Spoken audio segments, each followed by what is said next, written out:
தென்னாடுடைய சிவனே போற்றி, என் நாட்டவர்க்கு நிறைவா போற்றி, ஆவாய் கனகத்திரளே போற்றி, கைலை மலையானே போற்றி போற்றி.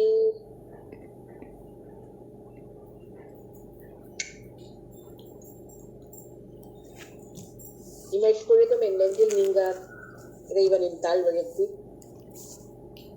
என் குருநாதர் இருக்கும் திசை நோக்கி தொழுது அடியார் பெருமக்கள் அனைவருக்கும் என் பணிவான வணக்கங்களை கூறிக்கொள்கிறேன். இன்றைக்கு 7ஆம் திருமுறையில் நாம் சிந்திக்க இருப்பது 44வது திருப்பதிகமாகிய இது திரு அஞ்சைக்களத்திலே பாடப்பெற்ற ஒரு பதிகம். ஆனா இதுக்கு தலைப்பு கொடுக்கும்போது சில பதிப்புகள்ல பொது அப்படின்னு தான் கொடுக்குறாங்க. அது அஞ்சைக்களத்து ஈசனை பற்றி சந்நிதியில பாடப்பெற்றதுதான். ஆனா இதுல எந்த இடத்துலயுமே அஞ்சைக்களத்தப்பருடைய பெயரை சொல்றதே இல்லை. எந்த தலத்துல பாடினாலும் அந்த தலத்து இறைவனின் திருநாமத்தை சொல்லிட்டு பாடுவாங்க இல்லையா. ஆனா இங்க அஞ்சைக்களம்ங்கிற சொல்லே வரல. ஆனா பெரிய புராணத்தின் குறிப்புப்படி இவர் சேரமான் பெருமாளோட அங்க அஞ்சைக்களம் போய் அஞ்சைக்களத்து சுவாமி முன்னால நின்று பாடிய பதிகம் அப்படின்னு சொல்லுவாங்க. ஆனா இது பொதுவாக அமைந்த பதிகம் என்பதனால் இதற்கு பொது என்ற தலைப்பும் கொடுக்கப்பட்டிருக்கிறது. பாடப்பெற்றது திரு அஞ்சைக்களத்தில் என்றாலும் பொது என்ற தலைப்பின் கீழ் வருகின்ற பதிகம் இது. இனி பதிகத்துக்குள்ள போவோம். சுவாமிகிட்ட இவர் கேட்காரு, இங்க எப்படியெல்லாம் பெரியவன், ஆனா இப்படியெல்லாம் மாறி நடந்துக்கிறிய, இது உனக்கு தகுதியானது தானா, ஏன் இப்படி இருக்க அப்படின்னு சொல்லிட்டு அதே வேகத்திலேயே நம்மகிட்டையும் சொல்றாரு, தொண்டர்களே நீங்க இதெல்லாம் தப்பா நினைச்சுக்கிடக்கூடாது, சுவாமி அப்படிப்பட்டவர், எவ்வளவு உயர்ந்தவர், ஆனாலும் இப்படி இருக்காருன்னு அவரை பத்தி நீங்க தப்பா பேசிடாதீங்க அப்படின்னு நமக்கும் ஒரு எச்சரிக்கை விடுக்கிறார். எவ்வளவு பெரியவர், உன்னுடைய திருமுடியில நீ அணிந்திருப்பது என்னது, கங்கையும் திங்களையும். நீ அழித்தது எதை? கங்கை எவ்வளவு வலிமை வாய்ந்த ஒரு நதி, திங்கள் அதை பிடிச்சுக்கு வந்து தலையில சூடணும்னா அதுக்கு எவ்வளவு வலிமை தேவை. அழிக்கப்பட்டது யாரு? அழிக்கப்பட்டது முப்புறங்கள். அந்த முப்புறங்களும் அப்படி என்னவோ நாள் கணக்குல பொறுத்து அப்படிலாம் நீ அதை அழிக்கல. ஒரு கை நொடிக்கிறதுக்குள்ள, ஒரு தடவை சொடக்கு போடுறதுக்குள்ள அவ எரிச்சு சாம்பலாக்கிட்ட அந்த முப்புறங்களையும். அவ்வளவு பெருமை வாய்ந்தவன் நீ. உன் கையில என்ன வச்சிருக்க? பாம்பை வச்சிருக்க. என்ன மாதிரி ஆட்கள் எப்படி நினைக்கும் தெரியுமா, பாம்பு கடிச்சதுன்னா நஞ்சு அப்படியே நம்ம உடம்புல ஏறி தலைக்கு ஏறிடும். அப்படிப்பட்ட ஒரு கடுமையான ஒரு கொடுமையான ஊர்வனவாகிய பாம்பை உன் கையில வச்சிருக்க. எதுக்கு உனக்கு? தலையில திங்களை வைத்திருக்கிறாய், கங்கை வைத்திருக்கிறாய், கையில எதுக்கு பாம்பு வச்சிருக்க என்பது போன்ற ஒரு அர்த்தம் தோன்ற இந்த பாடலை பாடுகின்றார். பாடலை பார்ப்போம். முடிப்பது கங்கையும் திங்களும், செற்றது மூடையில், நொடிப்பது மாத்திரை நீர் எழ கணை நூறினார், கடிப்பதும் ஏறும் என்று அஞ்சுவன், திருக்கைகளால் பிடிப்பது பாம்பன்று இல்லையோ என் பிரானுக்கே. அதாவது கடிச்சதுன்னா என் தலைக்கே விஷம் ஏறிடுமேன்னு நான் அஞ்சுவேன், ஆனா நீ உன்னுடைய திருக்கைகளிலே பிடித்திருப்பது பாம்பை அப்படின்னு கூறிட்டு, இப்போ நான் ஏதாவது ஒரு பொருளை எடுக்கிறேன்னு வைங்களேன், அது எனக்கு வேணுங்கிறதுனாலதான் அதை எடுப்பேன் இல்லையா. எனக்கு எது ரொம்ப பிடிக்குமோ, எனக்கு வாசிக்க பிடிக்கும்னா புத்தகத்தை எடுப்பேன். அதுலயும் இப்போ நம்ம தேவைகள் எல்லாம் அத்தனை பேருக்கு இது தேவைங்கிற மாதிரி ஆயிட்டு. முதல்ல எடுக்கணும்னா மொபைல் எடுப்போம் இல்லையா. எது எனக்கு தேவை அப்படிங்கிறத நான் உணர்ந்து என்னுடைய கைகளிலே அதை எடுப்பேன். ஒரு சின்ன குழந்தைகிட்ட கொண்டு கொடுத்தா, இப்போ சின்ன குழந்தையும் அந்த மொபைல் கிட்ட தான் ஓடுது. சின்ன குழந்தைகிட்ட கொண்டு கொடுத்தா அது பொம்மை எடுக்கும். அதுக்கு பக்கத்துல நீங்க புத்தகத்தை வச்சீங்கன்னா அதுக்கு புத்தகம் அவ்வளவு மனதை கவருவதாக இருக்காது. ஆக ஒவ்வொருவருக்கும் ஒவ்வொரு தேவை இருக்கும். அந்த தேவைக்கு ஏற்ப பொருட்கள் மாறுபடும். கொஞ்சம் வளர்ந்த குழந்தையா இருந்தா வேற ஏதாவது அதுக்கு அந்த வயசுக்கு தக்கன எது தேவையோ அதை எடுக்கும். இப்போ கடைகளுக்குன்னு போன உடனே தாய்மார்கள் உடனே நாளைக்குள்ள காயை வாங்கிட்டு போயிடலாமே அப்படின்னு நினைப்போம். இப்போ வெளியில வந்திருக்கோம், வந்த இடத்துல ஐஸ்கிரீம் சாப்பிடலாமே அப்படின்னு குழந்தை நினைக்கும். இப்படி அவரவர்களுக்குன்னு உள்ள தேவைக்கு ஏற்ப அவர்கள் பொருட்களை எடுப்பார்கள். ஆனா சாமி ஒண்ணுக்கு ஒண்ணு சம்மந்தம் இல்லாம கையில வச்சிருக்காரு. நிலாவை வச்சிருக்காரு, கங்கையை வச்சிருக்காரு, பாம்பை கையில பிடிச்சிருக்காரு. இவ்வளவு உயர்வானவர் இந்த பாம்பெல்லாம் கையில வச்சுட்டு என்ன செய்யுது? அவருக்கு தேவைன்னு ஒண்ணுமே கிடையாது. நமக்குத்தான் இது தேவை, அது தேவையில்லை, இதுக்கு பயம், அதுக்கு பயம் இல்லை அப்படின்னு. அவருக்கு தேவை என்று தனக்கு தேவை என ஒன்று இல்லாதவன். அதனால இவன் இப்படி மாறுபட்ட பொருட்களை தன் கைகளிலும் தலையிலும் ஏந்தி நிற்கின்றான். எல்லாம் நம்மேல் கொண்ட கருணையினால் அப்படிங்கிறத உணர்த்துவது இந்த 4 வரியில இவ்வளவு ஆழமான. தனக்கு ஒரு தேவை இல்லாதவன் நமக்காக இத்தனையும் கொண்டு அவன் காட்சியளிக்கின்றான் என்று நமக்கு விளக்குகின்றார். இந்த அருமையான பாடலை பார்க்கும்போது அவ்வளவு உயர்வான பொருட்களையும் வச்சிருக்கேன், நாங்கெல்லாம் பயந்து ஓடக்கூடிய பாம்பையும் கையில வச்சிருக்கேன் என்று கூறுகின்றார். அடுத்த பாடலிலே என்ன கூறுகின்றார் என்றால், நீ உனக்கு வேற இடமே கிடைக்கலையாப்பா, காட்டுல போய் நடமாடுகின்றாய். அதுவும் காடுதான் உனக்கு அரங்கமா இருக்கு. இப்ப நாங்கெல்லாம் ஏதாவது ஒரு நிகழ்ச்சி நடத்தணும் அப்படின்னா அது எங்க வசதியா இருக்கும், எங்க நல்ல காற்றோட்டமா இருக்கும், எங்க வெளிச்சம் இருக்கும், எங்க பயம் இல்லாம இருக்கும், அப்படிலாம் பார்த்து அரங்கு ஏற்பாடு பண்ணுவோம். ஆனா நீ உன்னுடைய அரங்கு எப்படி இருக்கு? எரிகின்ற சுடுகாடு, அந்த பிணங்கள் எரிகின்ற சுடுகாடு, அதுதான் உனக்கு அரங்காக இருக்கு. உன் மேனியில என்னத்தை பூசி இருக்க? நாங்க தேடி தேடி தேடி வாசனை திரவியம் என்ன, அப்புறம் சூரியன் ஒளியிலிருந்து காப்பாற்றுறதுக்குன்னு இப்போ ஒரு கிரீமு, அப்புறம் உடம்பு அப்படியே பஞ்சு மாதிரி வைக்கிறதுக்குன்னு ஒரு கிரீமு, இப்படி என்னெல்லாமோ தேடி தேடி பூசுறோம். நீ எதை பூசி இருக்க? சுடலை பொடியை பூசி இருக்கின்ற, எல்லாம் அதில் தான் போய் முடியும் அப்படிங்கிறத நமக்கு உணர்த்துவதற்காக சுடலை பொடியை பூசி இருக்கின்ற, அதுதான் உனக்கு சந்தனம் மாதிரி. நாங்க பாயக்கூடிய இந்த உடலுக்கு அழகுபடுத்துவதற்காக சந்தனம் அப்படின்னு மத்தெல்லாம் பூசுதோம். ஆனா நீ உனக்கு சந்தனமாக எதை பூசுகின்றாய்? சுடலையிலே கிடைக்கின்ற திருநீற்றினை பூசுகின்றாய். உனக்கு ஒரு கூறாக இருப்பது யார்? இமவான் மகளாகிய உமையம்மை. அந்த இமயவல்லி உனக்கு ஒரு கூறாக இருக்கின்றாள். பொதுவா எதுவும் வேணும்னா நமக்கு மொத்தமா நமக்கே வேணும்னு தான் நினைப்போம் இல்லையா? அதை யார்ட்டையும் பங்கு போடுறதுக்கு நமக்கு மனசு வராது. ஆனா நீ உன் உடலை கூட உமையம்மையோட பங்கிட்டு கொண்டாய். இது உனக்கு குறைச்சலாவே தெரியலையா அப்படின்னு கேட்டுட்டு அடுத்தாக்குல இன்னொன்னையும் கேட்காரு பாருங்க. முல்லை நிறத்திற்கே உரிதான சினம் மிகுந்த விடை, அந்த விடை மேல நீ ஏறுகின்றாய். எத்தனையோ விலங்குகள் இருக்கு, கம்பீரத்துக்கு பெயர் போன யானை இருக்கு, சிங்கம் இருக்கு, அதெல்லாம் விட்டுட்டு நீ ஏன் விடை மேல ஏறினாய்? இது உனக்கு குறைச்சலா தெரியலையா அப்படின்னு கேட்கின்றார். எப்படி ஒரு கற்பனை பாருங்களேன். தூரன்றி ஆடு அரங்கில்லை. தூரு அப்படின்னா காடு. தூரன்றி காடு அரங்கில்லை. அரங்கில்லையோ கேள்வி கேட்காது. சுடலை பொடி நீரன்றி சாந்தம் இல்லையோ? சந்தனம். இமவான் மகள் கூரன்றி கூறாவது இல்லையோ?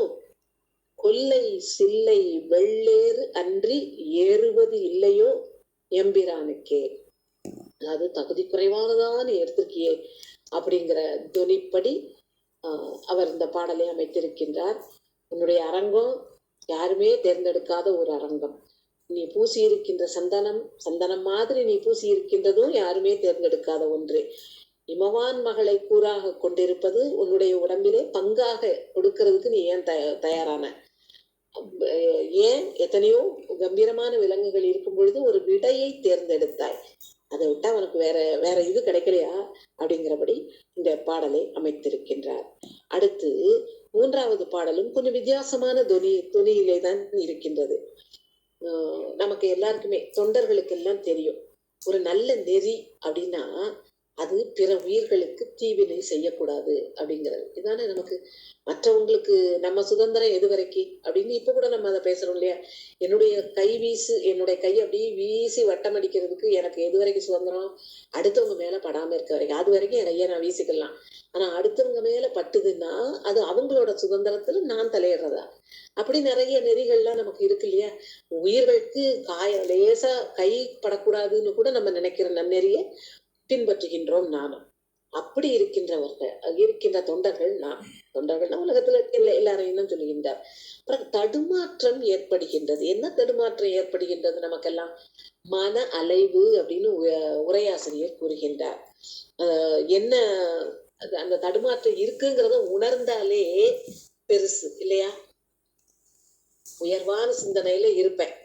அப்படி அந்த சிந்தனையில நான் இருக்கும் பொழுது திடீர்னு என்னுடைய மனம் அப்படியே வேற உலகத்து பொருள் மேல மாறி போயிட்டுன்னு வச்சுக்கோங்களேன். இங்க இருந்து என் மனம் அலைந்து வேற இடத்துக்கு போயிடும். அப்ப தடுமாற்றம் வரத்தானே செய்யும். ஒரு உயர்வான சிந்தனையை செய்துட்டு இருக்கும் போதே இதை விட அது ரொம்ப என்னை கவர்ந்து இழுப்பதாக இருக்கிறதே அப்படின்னு நினைச்சிட்டு நான் அங்க போனேன்னா என் மனம் தடுமாறுகின்றது அப்படின்னு ஒரு நினைப்பு வரும்.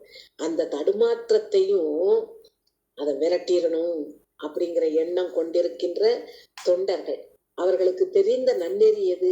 உயிர்களுக்கு துன்பம் செய்யாமல் இருப்பது. ஆனா சுவாமி என்ன செய்தாரு? சுவாமி எப்பேற்பட்டவர்? சிறந்த தலைவர். திரிபுரங்களை எரித்து விட்டார். அப்ப அது எப்படி நம்ம ஏத்துக்கலாமா அப்படிங்கிற ஒரு எண்ணம் வரக்கூடாது இல்லையா?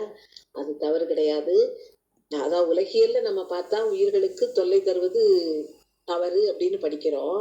ஆனா மற்ற உயிர்களுக்கு தொல்லை தந்த திரிபுரங்களை சுவாமி எரித்தார். அதனால இத உலகியல் கருத்துக்களோட நாம சேர்த்து பார்த்தது கூடாது என்று கூறுகின்றார். இந்த உலகத்துல இந்த உலகம் பெரிய உலகம். இந்த உலகம் எல்லாத்துக்கும் இடம் கொண்டு இருக்கின்ற ஒரு உலகம். அதுல இருக்கின்றவர்கள் சுவாமிய உலக வரைமுறையின்படி சுவாமியை நீங்கள் இகழ்ந்து பேசாதீர்கள், அது தப்பு என்று கூறுகின்றார். வெறுப்போடு பேசக்கூடாது என்று கூறுகின்றார். தட்டு தட்டெனும் தொண்டர்கள். தட்டு அப்படிங்கிறது தடை. தடை தடை அப்படின்னு 2 தடவை சொல்றதுக்கு காரணம் வலியுறுத்தி கூறுவதற்காக.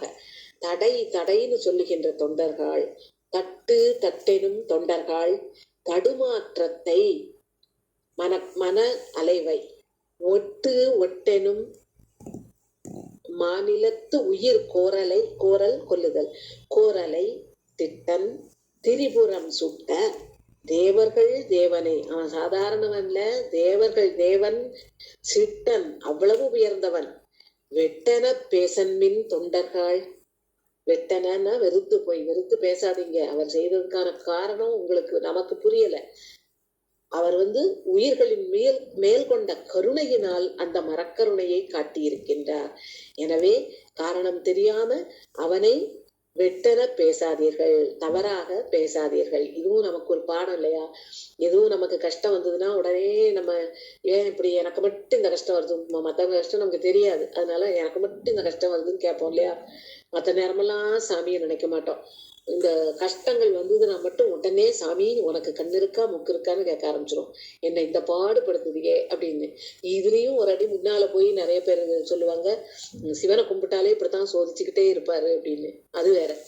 என்னவோ மற்ற மதங்கள்ல இருக்கிறவங்களுக்கோ அல்லது மற்ற மாதிரி வணங்குகின்றவர்களுக்கோ சோதனையே இல்லாத மாதிரியும் சிவனை கும்பிட்டா தான் உங்களுக்கு அவ்வளவு வரும் அப்படிலாம் சொல்லி மன அலைவை ஏற்படுத்துவார்கள் இல்லையா? அப்படியெல்லாம் வெறுத்து போய் பேசக்கூடாது. இதற்கு பின்னால் இருக்கின்ற காரணத்தை புரிந்து கொள்ள வேண்டும். அவரவர் அனுபவம், அவரவர் வினைவழி அவரவர் அனுபவம் தெரிந்து கொள்ள வேண்டும் என்று நம் அருளாசிரியர்கள் உணர்த்துகின்றார்கள். பாடலை திரும்ப ஒரு முறை பார்ப்போம். தட்டு தட்டெனும் தொண்டர்கள் தடுமாற்றத்தை ஒட்டு ஒட்டெனும் மாநிலத்து உயிர் கோரலை சிட்டன் திரிபுரம் சுட்ட தேவர்கள் தேவனை வெட்டன பேசன்மின் பேசாதீர்கள், பேசன்மின் தொண்டர்கள் எம்பிரானையே. அவர் எம்பிரான், நமக்கெல்லாம் பிரான் அவர். அவரை நீ இப்படி வெறுத்து பேசக்கூடாது, அது தவறு என்று நமக்கு அறிவுரை கூறுகின்றார். அடுத்த பாடல் என்ன சொல்கின்றார்? 4வது பாடல் என்ன சொல்கின்றார் என்றால், அந்த சுடுகாட்டிலே நின்று நடனமாடுகின்றார் சுவாமி. எப்படிப்பட்ட சுடுகாடு? நரி இறந்தவர்களின் தலையை அப்படியே பிடிச்சு இழுத்துக்கிட்டு போகுதான். இறந்தவர்கள் புதைச்சிருப்பாங்க இல்லையா? அது இடுகாடாகவும் இருக்கலாம், சுடுகாடும் இருக்கும் இல்லையா? இடுகாட்டிலே உள்ள தலையை அது அப்படி கவ்விக்கிட்டு எடுத்துட்டு போகலாம். கிழத்து நரியெல்லாம் சத்தம் அப்படியே ஊலமிடலாம். நரி ஊழையிடும் இல்லையா? அப்படி ஊழையிடும். ராத்திரி நேரம் கொல்லிவாய் பிசாசுன்னு நம்ம கேள்விப்பட்டிருக்கோம் இல்லையா? அப்படிப்பட்ட ஒன்றைதான் இங்க விவரிக்காரு. தலை அப்படியே எரியுதான் பேய்களுக்கு. அப்படி தலை எரிகின்ற பேய்கள் உடைசூழ நடனம் ஆடுகின்றாராம் சுவாமி. அதுவும் எப்படி நடனம் ஆடுகின்றாராம்? அந்த இருட்டான காட்டுல தலையில சுத்தி இருக்கிற மாலை, தலைமாலை இருக்கு. அது என்னது? கபாலங்களால் கபாலங்களை இணைத்து கட்டப்பட்ட மாலையை தான் தலைக்கு தலைமாலை அணிந்ததுன்னு சொல்லுவார் இல்லையா, அந்த தலைமாலை அணிந்து அப்ப தலையில இருக்கிறது அப்படி சிரிக்கிற மாதிரி இருக்கிற கபாலங்கள் அதெல்லாம் சேர்ந்து இங்க எரிஞ்சுக்கிட்டு இருக்கிற பேய், இங்க தலைய கவ்வி இழுத்துட்டு போற நரி, ஊழையிடுற ஓரி, இப்படி இத்தனையும் இருக்கு, இருண்டு கிடக்கு. அந்த இடத்துல நீ நடனம் ஆடுகிய, அதுலயும் நீ எப்படி நடனம் ஆடுகின்ற அப்படின்னா, நீ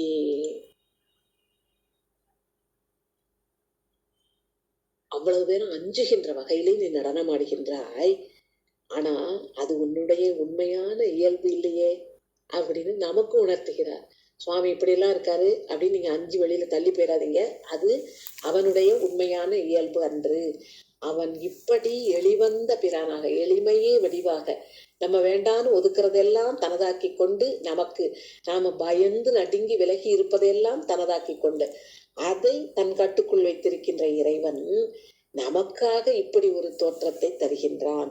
அவன் ஆடுவது, அதே அரங்காக ஆடுவது, அவ்வளவு பேருக்கும் இறுதியிலே நடக்கின்ற நிகழப்போகின்ற முடிவினை நமக்கு கூறி சுடலை பொடி பூசி நமக்கெல்லாம் காட்சி தருகின்றவன். அதனால அவனுடைய உண்மை இயல்பு இதுதான் அப்படின்னு நீங்க நினைக்காதீங்க என்று கூறுகின்றார். பாடலை பார்ப்போம். நரி தலை கவ்வ நின்று ஓரி என்றால் கிழட்டு நரி, ஓரி கூப்பிட நள்ளிருள் எரி தலை பேய் உடை சூழ வார் இருள் காட்டிடை கிரி சிரி தலை, சிரிக்கின்ற தலைமாலை. கபாலம் சிரிக்கிற மாதிரியே தானே இருக்கும். உதடு இருந்ததுன்னா நம்ம சிரிப்ப அந்த உதடு மூடி இருக்கும். ஆனா இங்க உதடு கிடையாது இல்லையா, தோலோ சதையோ கிடையாது. அதனால வெறும் எலும்பு தான் இருக்கு. எப்பவும் சிரிச்ச மாதிரியே இருக்கும் வாய். அதனாலதான் சிறி தலை மாலை அப்படிங்கிறாரு. சிறி தலை மாலை சடைக்கு அணிந்த எம் செல்வனை, அவன் எங்களுக்கு செல்வன் வச்சுக்கோங்க. பிரிதலை பேசன்மின், அவனை விட்டு பிரிஞ்சு போயிடணும்னு மட்டும் பேசாதீங்க, அது தப்பு.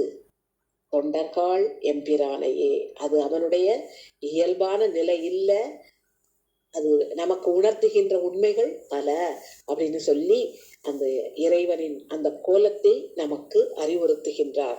அதே மாதிரி செய்ய வேண்டியது என்னது, அவரை விட்டு பிரிந்து செல்லக்கூடாது, அவரை இகழ்ந்து பேசக்கூடாது. அவருடைய செயலுக்கு, ஒவ்வொரு செயலுக்கும் பின்னால் இருக்கின்ற உண்மை பொருளை நாம் அறிந்து கொள்ள வேண்டும் என்று விளக்குகின்றார் இந்த 4வது பாடலில். 5வது பாடலில் என்ன கூறுகின்றார் என்றால், இறைவன் மூங்கில் போன்ற தோளை உடைய உமையம்மையை தன் ஒரு பாகத்திலே ஒரு பாகமாக கொண்டிருக்கின்றான். அவன் அடுத்து மாய என்ற வார்த்தையை போடுகின்றார். வஞ்சனையே இல்லாத பெரிய மலைக்கு தலைவன் அவன். அவனுடைய மாண்பு, அவனுடைய மாட்சிமை அதை பேசியே முடியாது. அந்த மாட்சிமை எல்லாம் பேசிட்டு நிறைய பேர் நிக்கிறாங்க. அவங்களுடைய அல்லலை எல்லாம் இறைவன் என்ன செய்கின்றான், அறுத்து விடுகின்றான். அவனுடைய மாட்சிமைகளை பேசுகின்றவர்களுக்கு அல்லல் அற்று போகின்றன அப்படின்னு பார்க்கிறோம். அதே நேரத்துல இறைவனை இவன் பேயோடு ஆடுறான், இவன் சுடுகாட்டுல போய் நடனம் ஆடுறான், பித்தன் மாதிரி நடந்துக்கிறான் அப்படின்னு சொன்னவங்களுக்கும் அவன் அல்லலை அறுக்கின்றான். எப்படி? ஆக என்ன சொல்லியாவது அவனை வாழ்த்தி அவனை ஏசி எப்படி இருந்தாலும் அவர்களது அல்லலை இறைவன் அறுக்கின்றான். ஆக நம்ம செய்ய வேண்டிய செயல் என்ன, நெஞ்சத்திலே இறைவனை எப்பொழுதும் வைத்திருக்கான். அப்ப இறைவன் நம் நெஞ்சில எப்பவும் குடியிருக்கிறான்னு வைங்களேன். அந்த எப்பவும் குடியிருக்கிற இறைவனை பற்றிய பேச்சுதான் நம்ம வாயில வந்துகிட்டே இருக்கும். அப்போ வாயில அப்படியே வந்தாதான் அவனுடைய அருள் நமக்கு எளிதிலே கிட்டும். அவன் சிந்தனை அவனை விட்டு வேற எங்கேயும் திருப்ப மாட்டோம் இல்லையா. மனசு அவனையே நினைக்கி வாய் அவனையே பேசுதுன்னா நம்ம செயல்பாடு அவனுக்காகவே இருக்கும். நம்ம சித்தத்திலையும் அவன் அப்படியே பதிஞ்சிருவான் இல்லையா. அதனாலதான் இப்படி அப்பேற்பட்ட பெருமானை மனசுல எப்பவுமே வச்சிருங்கப்பா. இப்படிப்பட்டவங்களுக்கும், அதாவது அவனை ஏத்தி பாடுகின்றவர்களுக்கும் நல்லது கிடைக்கி, அவனை பித்தன் பேயன் அப்படின்னு சொன்னா கூட அவன் அருளுகின்றான்பா அப்படின்னு நமக்கு ஒரு இப்படியாவது அப்படியாது எப்படியாவது ஒரு வகையில நினைங்களேன் அப்படின்னு கூறுகின்றார். வேயன தோழி மலைமகளை விரும்பிய மாயமில் மாமலை நாடனாகிய மாண்பனை ஆயன சொல்லி நின்றார்கள் அல்லல் அருக்கினும் பேயனே பித்தனே என்பரால் எம்பிரானையே. ஆக எப்படியும் அவன் பேயோட ஆடுறவன் அப்படின்னு பித்தனாக இருப்பவன்னு சொல்லியும் இகழ்கின்றார்கள். அப்படி அவங்க இறைவனை நினைச்சு இகழ்தாங்க. இது முதல் படி. ஏன்னா இறைவனை நினைத்து விட்டார்கள் இல்லையா, மற்ற அடியார்களை பார்க்கும் பொழுது அந்த இகழ்தலை விடுத்து புகழ்கின்ற நிலைக்கு வந்து விடுவார்கள். இதத்தான் எப்படியாவது அவரை நினைங்க அப்படிங்கிற துணி வர்றாப்புல வைக்காரு. ஏன்னா எப்போ இறைவன் இல்லை அப்படின்னு ஒருத்தன் பேச தொடங்குறானோ அப்பவே அவன் இறைவனாகி இறைவன்கிற கொள்கையை ஏற்றுக்கிறான்னு அர்த்தம். இறைவன் இல்லைன்னா அப்படியே போயிருக்க வேண்டியதானே. எதுக்கு இறைவன் இல்லைன்னு வாதுக்கு வரணும்? ஒரு பொருள் இல்லைன்னு சொன்னோம்னா சொல்லும் போது என்ன அர்த்தம்? அது இருக்குங்கிறது தான் அர்த்தம் இல்லையா? அதுதான் பொருள். அந்த இல்லைன்னு சொல்ல தொடங்கும் போது முதல்ல இறைவனை பற்றி சிந்திக்க ஆரம்பிக்கான். அப்புறம் அதை பத்தி பேச பேச பேச அந்த பெருமை புரிய ஆரம்பிச்சிடும். அந்த பெருமை புரிஞ்சதுக்கு அப்புறம் இகழ்தல் புகழ்தலாக மாறும். எப்படியும் ஆட்கள் இருக்காங்க, அவ்வளவு பெரிய இறைவனை புகழற ஆட்களும் இருக்காங்க, அவங்க கஷ்டமெல்லாம் தீருது. இகழ்கிற ஆட்களும் இருக்கிறார்கள். அதனால இப்படியாவது அப்படியாவது இறைவனை நினைந்து கொண்டே இருங்கள் என்று நமக்கு அறிவுரை கூறுகின்றார். அடுத்து 6வது பாடலிலே என்ன கூறுகின்றார் என்றால், இறைவன் இருக்கானே அவன் எங்களுடைய பெருமான். அவனை எல்லாரும் வானவர்கள் முதற்கொண்டு அவனை ஏற்றுகின்றார்கள். அவன் காட்டுகின்ற நன்னெறி இருக்கே, அவனை வணங்கும் போது என்னாகும்? மனம் தூய்மையுறும். அவனை மட்டும் வணங்கிட்டு இருக்கும்போது உலகியல் இன்பத்துல மனசு போகாது இல்லையா? அப்ப தூய்மையான மனதாக இருக்கும். அப்படி ஒரு தூய்மையான மனதில் இருக்கும் பொழுது இறைவனை வணங்குகின்ற அந்த இது அப்படியே தொடர்ந்து கொண்டிருக்கும். எப்படி வணங்குவார்கள்? நல்ல புனிதமான அன்றலர்ந்த மலரை இட்டு அவனுடைய திருவடியை போற்றுகின்றார்கள். அப்படி போற்றும் பொழுது பாடுவார்கள். எதை பாடுகின்றார்கள்? வேதங்களை பாடுகின்றார்கள். அப்படி வேதங்களையே பாடிட்டு இருக்காங்க. இறைவன் தன்னுடைய திருமுடியில என்ன சூடி இருக்கின்றான் அப்படின்னா, வானத்திலே விளங்குகின்ற மதியினை இருக்கின்றான். அதை தவிர அவனுக்கு வேற அணிகலன் வேண்டாம் இல்லையா அப்படின்னு கேட்கிறாருங்க. மறைகள் தவிர அவனுக்கு வேற எதுவும் வாழ்த்து சொல்ல பாட்டு இல்லையா? இளம் மதியை தவிர வேறு அணிகலன் இல்லையா அப்படின்னு கேட்காரு. அந்த மறையை தவிர வேறு பாடல் இல்லையான்னு ஏன் கேட்காருன்னா, மறை அப்படிங்கிற சொல் மறைத்தல் அப்படிங்கிற இது ஒருவருக்கும் விளங்காதது அப்படிங்கிற சிறப்பு இன்மை அதற்கு இருக்கான். அது மறை அப்படிங்கிறதுனால அது இல்லாம வேற ஏதாவது பாடலாமே அப்படிங்கிற துணி அதுல இருக்கு. இறைவன் என்று எம் பெருமானை வானவர் ஏத்த போய் துறை ஒன்றி, துறை என்பது நன்னெறி, துறை ஒன்றி தூமலர் இட்டு அடியினை போற்றுவார். மறையன்றி பாடுவதில்லையோ மல்குவான் இளம் பிறையன்றி சூடுவதில்லையோ எம்பிரானுக்கே என்று இந்த 6வது பாடல் அமைந்திருக்கின்றது. அடுத்து 7வது பாடலிலே என்ன கூறுகின்றார் என்றால், அவர் என்னெல்லாம் அணிந்திருக்கின்றார் என்று முதலிலே கூறிவிட்டு அவருடைய தோற்ற பெருமையை கூறிவிட்டு அதுக்கு அடுத்தாக்கல அவனுடைய பெருமையை கூறுகின்றார். அவன் என்ன மாலை அணிந்திருக்கின்றான்? கொன்றை மாலை. அந்த கொன்றை மாலை அப்படி குளிர்ச்சியாக இருக்கிறது. குளிர்ந்த கொன்றை மாலையை அணிந்திருக்கின்றான். குவிளம், அப்புறம் ஊமத்தை, அந்த ஊமத்த மலர்கள், இது எல்லாத்தையும் அப்படி அணிந்திருக்கின்றவன். ஊமத்தையை பொதுவா யாரும் எடுக்க மாட்டாங்க. ஆனா இறைவன் அதனை ஏற்றுக்கொள்கிறான். தனக்கு விருப்பமான மலராக சூடி கொள்கிறான். இது தவிர அவனுடைய தன்மை எப்படிப்பட்டது தெரியுமா? அவனுடைய பெருமை யாராலையும் அளவிட முடியாது. அவனுடைய ஆதி, அவன் அந்தம், இது ரெண்டையும் அளவிட முடியாது. ஆதியும் அந்தமும் இல்லா கிட்ட ஆதியும் அந்தமும் இல்லாத இறைவன் இல்லையா? அந்த அப்படி ஆதியும் அந்தமும் ஊரும் ஒன்று அவனுக்கு இல்லை. ஊருன்னு இது அவனுடைய ஊர்னு நம்ம சொல்ல முடியாது இல்லையா? ஒருத்தவருக்கு கடவுளால் முடியாத காரியங்கள். இப்ப நம்ம சொல்லலாம் இது என் சொந்த ஊர்னு. சுவாமி இது என் சொந்த ஊர்னு சொல்ல முடியுமா? அத்தனையும் அவருக்கு தான் சொந்தம். அப்ப மொத்தமா அவரோடது. அதே மாதிரி இப்ப நான் தப்பு பண்ணணும்னா என்ன நாடு கடத்திடலாம். சுவாமி நாடே கடத்த முடியாது இல்லையா? அவர் தப்பு பண்ண மாட்டாரு, அது வேற. ஆனா இந்த நாடு கடத்துறது ஏன்னா எல்லாமே அவர் நாடுதான் அப்படின்னு ஒரு நிறைய வேடிக்கையாக அது ஒரு பெரிய பட்டியலே கொடுப்பார்கள். அதே மாதிரி அவருக்கு ஊருன்னு ஒண்ணு கிடையாது. அந்த உலகத்துல இருக்கிறவங்க அத்தனை பேரும் அவனை வணங்கி வணங்கி அதிலே மகிழ்கின்றார்கள். என்று கூறுகின்றார். ஆக வணங்குவதிலே கூட நமக்கு மகிழ்ச்சி இருக்கிறது. வணங்கிய பின் நாம் பெறுகின்றதுல மகிழ்ச்சிங்கிறது வேற. ஆனா வணங்குவதே நமக்கு ஒரு மகிழ்ச்சினா அது எவ்வளவு பெரிய உயர்வு, நினைச்சு பாருங்களேன். எப்பவும் அது உண்மைதானே. திருக்கோயில்ல போய் சுவாமியை பார்த்த உடனே அப்படி ஒரு மகிழ்ச்சி வருது இல்லையா? அப்படி ஒரு அழகா அங்க இருந்து நமக்கு அருள் பாலித்து கொண்டிருக்கிறாரு இவர், இப்ப நம்ம கண்ணு முன்னால வந்து அருள்கின்றாரு அப்படின்னு நம்ம நினைச்சு மகிழத்தான். இதை வணங்குவதே ஒரு பேரு. அந்த வணங்குகின்ற இறைவன், வணங்கப்படுகின்ற இறைவன், அவனுக்கு ஒரு பேர் இல்லை, 1000 பேர் இருக்கின்றது. ஒரு நாமம் ஓருருவம் ஒன்றுமில்லார்க்கு 1000 திருநாமம் பாடி அப்படின்னு சொல்லுவார் இல்லையா? அதை இங்க நினைவூட்டுகின்றார். பாடலை பார்ப்போம். 7வது பாடல். தார் மாலை தாரும் தன் கொன்றை கூவிளம் தனி மத்தம் ஊமத்தை ஆறும் அளவறியாத ஆதியும் அந்தமும், யாராலையுமே அளந்து பார்க்க முடியாது. ஊரும் ஒன்றில்லை உலகெல்லாம் உகப்பார் பேரும் 1000 என்பரால் எம்பிரானுக்கே. அவனுக்கு 1000 பேரு நம்ம சொல்லு. ஆனா ஒரு பேரு இந்த பேருக்குள்ள அவன் அடங்கிடுவான், நம்ம எதையுமே சொல்ல முடியாது. 1000 பேர். ஏன்னா இப்படியன் இந்நிறத்தன் இவ்வண்ணத்தன் என்று எழுதி காட்டுனாத இறைவனுக்கு உலகத்திலே தோன்றி அழிகின்ற உடல்களுக்கு இடுகின்ற பெயர் மாதிரி நம்ம பேரிட்டு சொல்லிட்டே இருக்கோம். அது ஒண்ணு இல்லை, 1000 சொல்லி அவனை வணங்குகின்றோம் என்று கூறுகின்றார். ஆனா வணங்குங்க, எப்படி வணங்கணும்? அவன் ஆதியும் அந்தமும் இல்லாதவன் என்று நினைந்து வணங்கணும். அவன் அந்த உலகமெல்லாம் அவனுக்குள்ளதுன்னு நினைச்சு வணங்கணும். அவனுடைய பேர், ஒவ்வொரு பேரும் ஏதாவது அவனுடைய அளப்பெரும் செயலை கூறுகின்ற பெயராக இருக்கும்.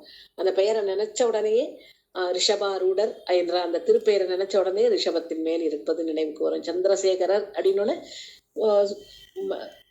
சந்திரனுக்கு அருள் புரிந்த தோற்றம். நீலகண்டம் அப்படின்னு சொன்ன உடனே அளவிறந்த கருணை, அந்த நஞ்சினை தன் கழுத்திலே அடக்கியது, அப்படிலாம் ஒவ்வொன்றா நம்ம சொல்லிட்டே போறோம் இல்லையா? இது அவனுடைய கருணை செயல்களை நினைந்து கூறுகின்ற காரணத்தால் அவனை பற்றிய நினைவு அப்படியே ஊறிக்கொண்டே அமுதம் மாதிரி ஊறிக்கிட்டே தான் இருக்கும். அதனால அப்படியே வணங்குங்கள் என்று கூறுகின்றார். அடுத்து 8வது பாடலிலே என்ன சொல்லுகின்றார் என்றால், திருமாலுக்கும் பிரம்மனுக்கும் சரி, அவருக்கு ஆதியும் புரியும் கண்டுபிடிக்க முடியல, அந்தத்தையும் கண்டுபிடிக்க முடியல.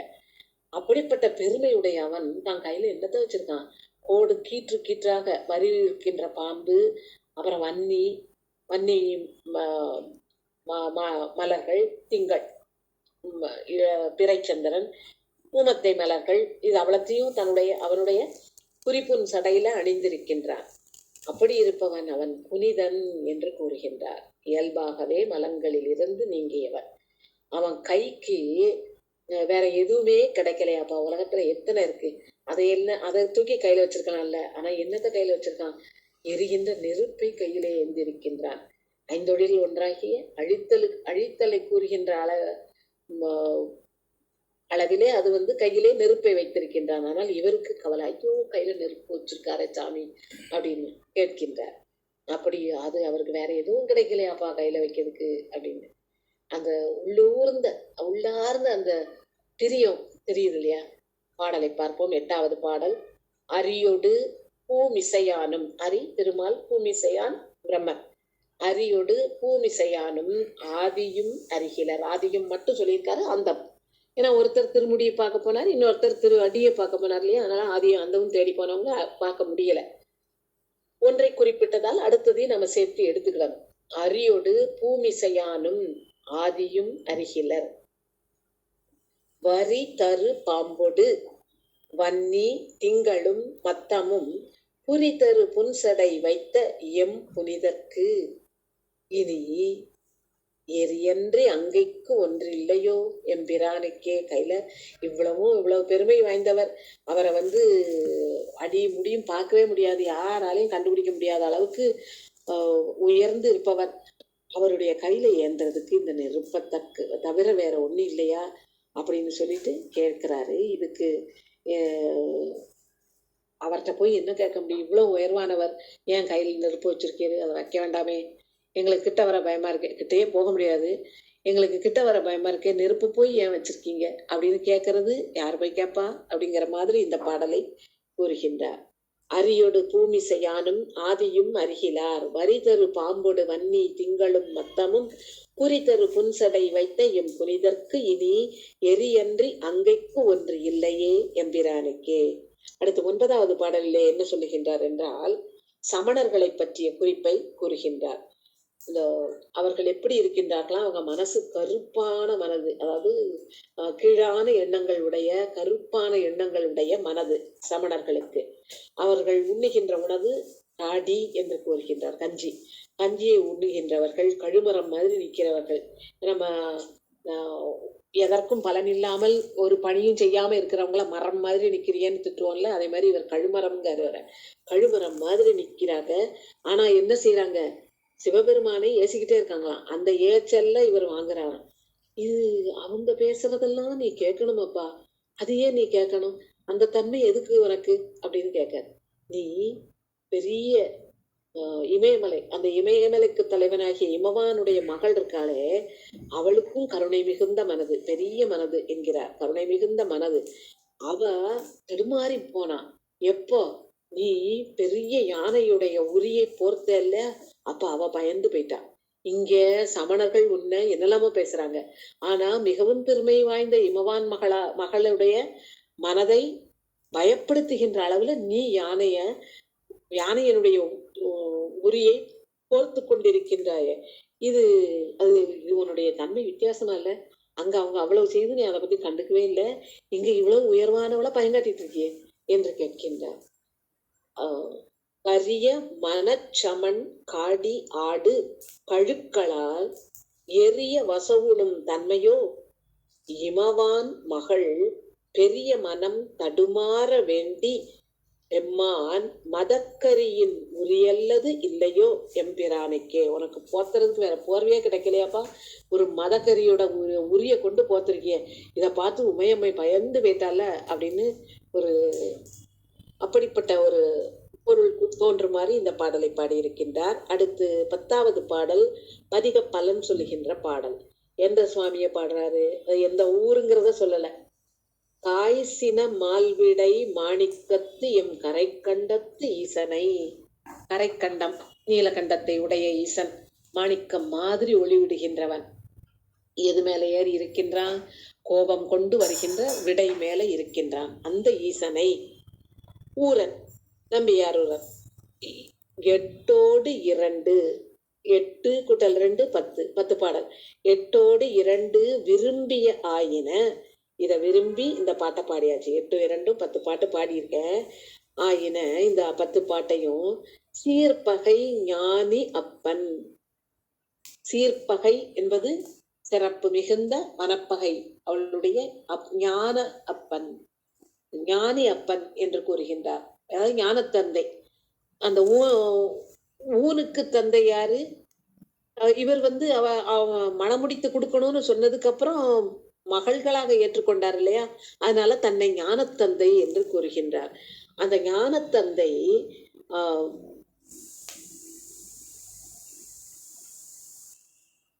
பல நாட்களும் இறைவனை வணங்கி இறைவனுக்கு அடித்தொண்டனாக இருக்கின்ற நான் ஏசின பேசுமின், நான் ஏசுனதும் சரி பேசுனதும் சரி, நான் இறைவனை கோபப்பட்டு பேசின இடத்துலயும் சரி, அவனுடைய புகழை பாடுகின்ற இடத்துலயும் சரி, இந்த 10 பாடல்களையும் தொண்டர்கள் எம்பிரானையே நான் ஏசியோ வாழ்த்தியோ பாடியிருக்கின்ற பாடல்களை நீங்கள் பாடுங்கள் என்று தொண்டர்களுக்கு அறிவுறுத்துகின்றார். காய்சின மால்விடை மாணிக்கத்து எம் கரைக்கண்டத்து ஈசனை ஊரன் 8 2 விரும்பிய ஆயின சீர்பகை ஞானியப்பன் அடித்தொண்டன் தான் ஏசின பேசுமின் தொண்டர்கள் எம்பிரானையே என்று கூறுகின்றார். இப்படியெல்லாம் நமக்கு அறிவுரை கூறுகின்றார் பாருங்களேன். நான் ஏசியோ பேசியோ பாடியிருக்கதெல்லாம் நீங்க பாடுங்க, இறைவனை பாடுங்கள், இறைவன் வெறுத்து விடாதீர்கள். அவர் இப்படியெல்லாம் அவனை வணங்குகின்றவர்களுக்கு அருளக்கூடிய வல்லமை உடையவர், அப்பேற்பட்ட பெருமை உடையவர் இறைவனை அப்படி தனித்து நிப்பாட்டி பார்க்காதீங்க. அவர் செய்கின்ற செய்கைகளை, அவருடைய கருணையை, மரக்கருணையையோ அல்லது மற்ற எதையோ உலகியல் நோக்கிலே பார்க்காதீர்கள். ஏன்னா அவன் செய்யறதுக்கெல்லாம் நம்ம காரணமோ ஏதோ கண்டுபிடிக்க முடியாது. ஆட்பாலவர்க்கு அருளும் தன்மையும் ஆதி பண்பும் கேட்பான் புகில் அளவில்லை, கேட்பான் புகில் அளவில்லை, கிளக்க வேண்டாம் அப்படின்னு சொன்னார் இல்லையா. அவர் யாரை ஆட்கொள்ளுகின்றார்களோ அவர்களுக்கெல்லாம் அவர் எப்படி அருளுகின்றார், என்ன வகையில் அருளுகின்றார்ங்கிறதெல்லாம் நம்ம கேட்க போனோம்னா அது அளவே கிடையாது. அதை போய் ஆராய்ச்சி பண்ணக்கூடாது அப்படின்னு சொன்ன மாதிரி அதே பாணியிலே இங்கே அவ்வளவு உயர்வான இறைவன் இந்த மாதிரி சுடுகாட்டிலே ஆடுகின்றான். அவனுடைய தன்மை இது இல்லை, அவனுடைய தன்மைகள் நிறைய. அதை நினைச்சு இறைவனை வணங்குங்கள். அவனுக்கு 1000 பேர் இருக்கு, அவற்றை கூறி இறைவனை வணங்குங்கள் என்று நமக்கு வழிகாட்டி இந்த பாடலை அதிகத்தை அமைத்திருக்கின்றார். அருள் நிறை அஞ்சைக்கிளத்தப்பர் திருவடிகள் போற்றி போற்றி, அருள் நிறை உமையம்மை திருவடிகள் போற்றி போற்றி. ஆதி வாழிய அஞ்செழுத்தோடு வெண்பூதி வாழிய, புண்ணியர் வாழிய, நீதி வாழிய, நெல் புவி வாழிய, கோதில் செய்வக் குலமிக வாழிய. திருச்சிற்றம்பலம். நன்றி, வணக்கம்.